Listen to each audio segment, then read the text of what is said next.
is 2025. It is 100% your year to become a graphic designer. With the rise of generative AI and other technologies making design work easier than ever, is it a good time to start being a graphic designer? Well, in today's video, I'm going to show you methods of becoming a better graphic designer, and if you haven't become one yet, even start becoming a graphic designer in 2025. And I don't just mean become a graphic designer, I mean a successful one. What does it take? So I've got a few points. I'm just going to read them out as we go. Makes it a bit easier. We're getting into 2025 a little bit easier this year. Number one, read.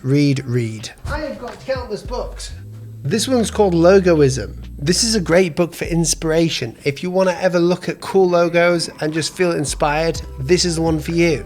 The second book is a bit chunky, Logo Modernism. This is huge. It's the size of two of my heads. This is basically a catalogue of modern trademarks, modern logos that you can go through. Now, when I said read, you probably thought I meant reading lots of wordy books. There are plenty of those that I can recommend. But to be a good graphic designer, I think is to surround yourself with great design. I love logo design and I've got loads of books on them.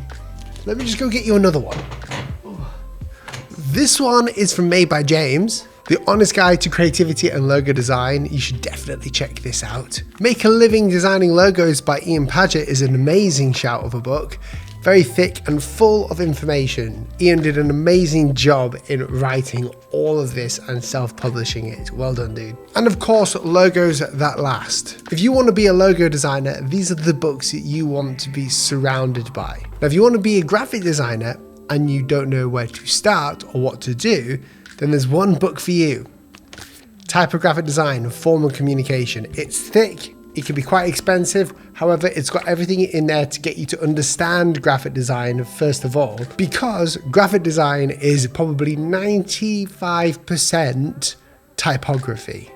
Speaking of graphic design, can't believe I nearly forgot this one.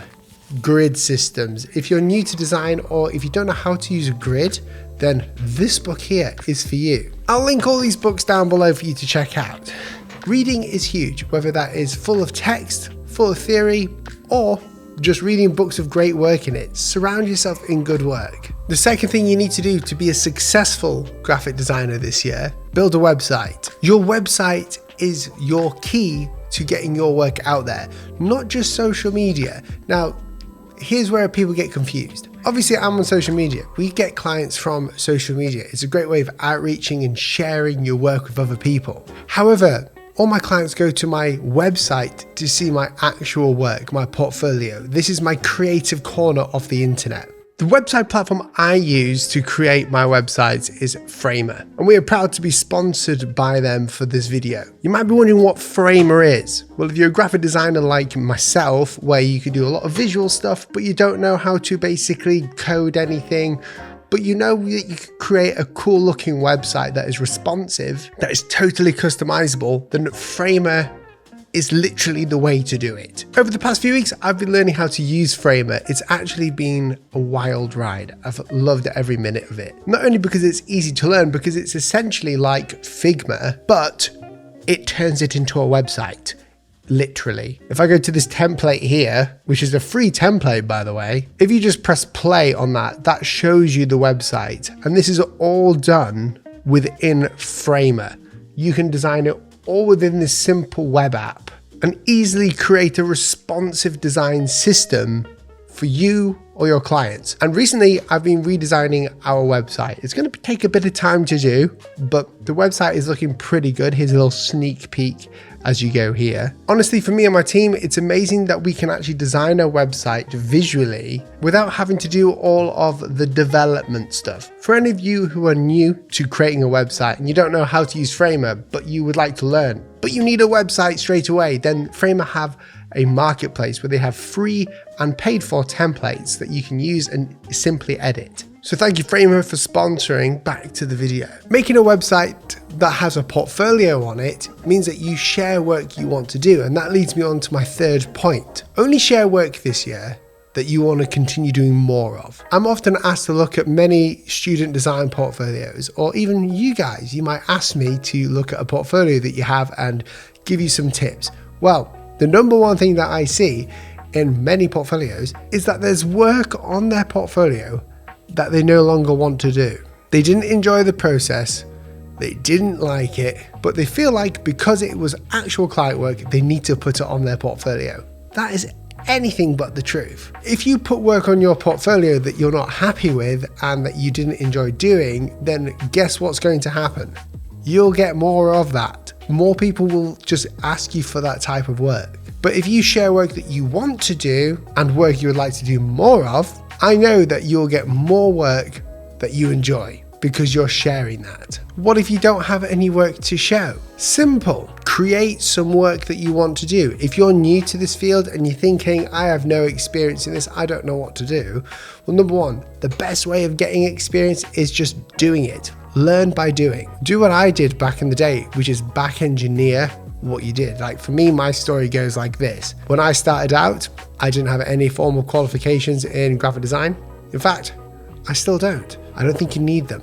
I read and I researched and I did everything I needed to do possible to try and understand this system that we were creating in graphic design. And over the course of 5 years, I started to really understand this and my skills started to develop. I didn't have any clients, so what I decided to do was, well, I'm going to just create a brand identity project that is fake for a fake client and put it online, but I'm going to treat it like it's a real project so I can show potential clients my work and whether they'll like it or not. And lo and behold, that's how I got my first ever client. So if you don't have any experience and you don't have any clients, don't let that stop you. Go to ChatGPT, go find a brief online somewhere, ask it to give you one, work on it, and then showcase it in your portfolio. Okay, the final point I want to give really quickly for anyone who is wanting to be more successful this year in design, or for anyone who's just starting or is thinking of, is to brand yourself. That sounds easier said than done. I mean, we brand ourselves all the time, right? We do create brands,